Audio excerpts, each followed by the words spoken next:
लगभग 2 महीने से चल रहे युद्ध में इजराइल और फिलिस्तीन के कई परिवार तबाह हो गए हैं। गाजा में हालात ऐसे हैं कि कोई मलबे में अपनों को ढूंढ रहा है तो कोई 2 वक्त की रोटी के लिए दर दर भटक रहा है। इजराइल हमास की जंग में नुकसान आम आदमी का हुआ है। इस युद्ध में मरने वालों की कुल संख्या 17,300 से अधिक हो गई है। परिवारों के परिवार खत्म हो गए हैं। इसके बावजूद भी दोनों में से कोई भी पीछे हटने को तैयार नहीं है।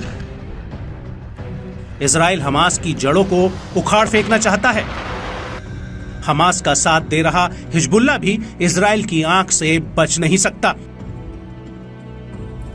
जहां इजराइल ने दक्षिणी गाजा के खान यूनिस शहर पर हमले तेज कर दिए हैं, वहीं इजरायली सेना ने लेबनान में हिजबुल्लाह के कई ठिकानों पर भी हमला किया है।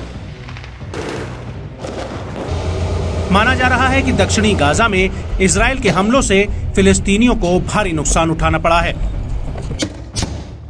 दर्जनों फिलिस्तीनी मारे गए हैं जबकि कई घायल हो गए हैं।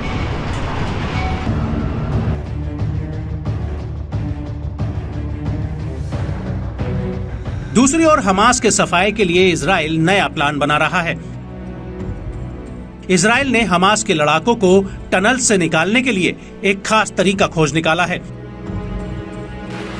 इजराइल समुद्र से हमास की सुरंगों में पानी भरेगा ताकि सुरंगों में छिपे आतंकी बाहर निकल जाएं।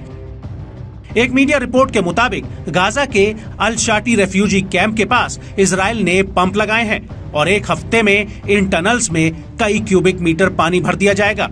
हालांकि इस बात की जानकारी इजराइल ने यूएस को भी दी है, लेकिन ये साफ नहीं हो पाया है कि इसे लागू किया जाएगा या नहीं, क्योंकि हो सकता है कि हमास ने अगवा किए गए सभी बंधकों को टनल्स में ही रखा हो। ऐसे में इजराइल के लिए कदम आसानी से उठाना थोड़ा मुश्किल नजर आ रहा है।